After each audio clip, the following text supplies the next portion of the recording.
Cricket എത്രത്തോളം unpredictable ആണെന്നുള്ളതിൻ്റെ ഒരു example replay 2026 നിന്ന് കാണിക്കാം. 18 പന്തിൽ നിന്ന് 18 റണ്ണ് മാത്രം ജയിക്കാൻ വേണ്ടി നിൽക്കെ ബോളിംഗ് ടീമിലെ പലരും വിശ്വസിച്ചിട്ടുണ്ടാവില്ല ഒരു സാധ്യതയുണ്ടെന്ന്. പക്ഷേ ആ ഒരു വിക്കറ്റ് ഇതൊരു മനോഹരമായ ക്യാച്ചാണ്, ക്യാമറയിൽ പകർന്നില്ല.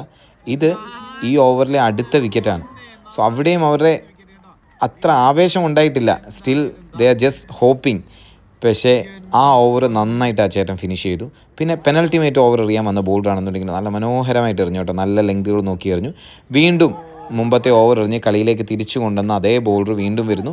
പക്ഷേ അവിടെ ബാറ്റ്സ്മാൻ ഒരു 6 അടിച്ചിട്ട് ബാറ്റിംഗ് ടീമിന് വീണ്ടും കുറച്ച് റണ്ണ് മതിയല്ലോ, വീണ്ടും സാധ്യത കൊടുക്കുന്നു. പക്ഷേ വൈഡ് ലൈനിലേക്ക് എറിഞ്ഞൊരു പേസി ഫുൾ ടോസ് അത് ബാറ്റ്സ്മാൻ യൂസ് ചെയ്യാൻ സാധിച്ചില്ല. സിംഗിൾ എടുത്ത് മാറുന്നു.